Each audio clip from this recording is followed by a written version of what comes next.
Hi there everybody, this is Pastor Charlie. Today is Wednesday the 22nd of January and I'm here with a midweek reflection for you.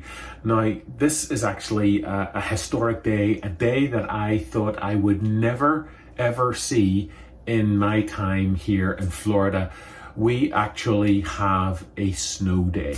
Seriously, you know it as well as I do. I've been texting my friends and family back home all morning, sending them pictures of the tiniest little white layer that is on our lawn in the backyard.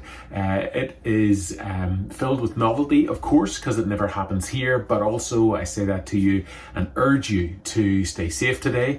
Be wise if you're leaving the house and to travel anywhere on the roads very, very carefully. There is another freeze warning in place for tonight, starting at 7 p.m, running right through until tomorrow morning as well. So please be careful out there. Of course, today is something that I would call, here in Florida, a legitimate sweater day. They don't happen often in our life here, but it's a day whenever I can drag a sweater out of my wardrobe and put it on and feel that it is absolutely, legitimately needed. And on days like today, we are aware of the cold weather outside, of course. But I'm very lucky to have a parsonage that I can live in, clothes that I can wear that are dry and clean, and food in the pantry that I can cook later and enjoy. So on days like today, I think of those who don't have those things. People who do not have shelter, people who are stuck out in the cold, and who do not have access to warm food or dry clothing today. We have really been living into our calling at Memorial over the course of the last number of years in our partnership with the Coalition for the Homeless, but throughout 2024 that partnership really has just gone from strength to strength, and today I'm thinking about the work of the Coalition for the Homeless. The cold night shelter will of course be open tonight, but many of our homeless friends will be out of there at 9 o'clock this morning and will not get back in until it opens up this evening. They are spending the day outside in the cold. And so I invite you, wherever you are, to first of all just stop and whisper a prayer, of course, for those who have no shelter today and who have no access to hot food. If you are so inclined, are feeling stirred, you might want to touch base with the Coalition for the Homeless through their Facebook page.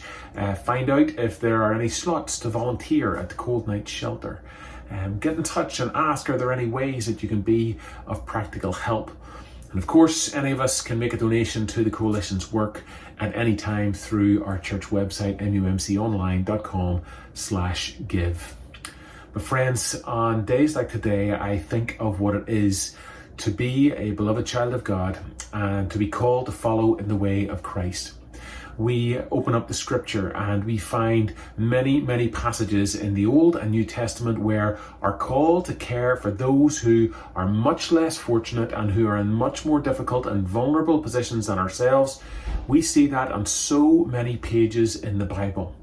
Today, I'm drawn to the 58th chapter of the book of Isaiah in the Old Testament. Isaiah is speaking to Israel and is accusing them that they are practicing their religion in order to try and impress God, to get God on their side.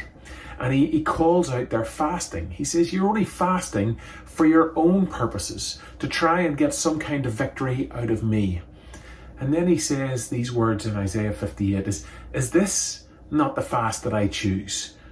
That you would loose the bonds of injustice, that you would undo the straps of the yoke, to let the oppressed go free and to break every yoke. Is it not to share your bread with the hungry and bring the homeless poor into your house? When you see the naked, to cover them and not to hide yourself from your own kin. That chapter is full of statements like that are calling readers like you and me down through the ages to always stay aware of those around us who are vulnerable, who are struggling, and who are suffering. Today, they are our underhoused neighbours. And I invite you, of course, to be in prayer for them, for the organisations that work alongside them. I invite you to take any opportunity you have to help in their work, to give to the work of the Coalition for the Homeless, so that we might help our neighbours through this day. Because that, friends, whether we like it or not, is actually the heart of God in our world, that human beings would look out for each other, care for each other, sacrifice for each other. Friends, stay warm today. Help those who need you around you, and stay safe if you have to travel anywhere on the roads. And let's continue moving forward together in the way that God is calling us this day and every day. God bless you and take care.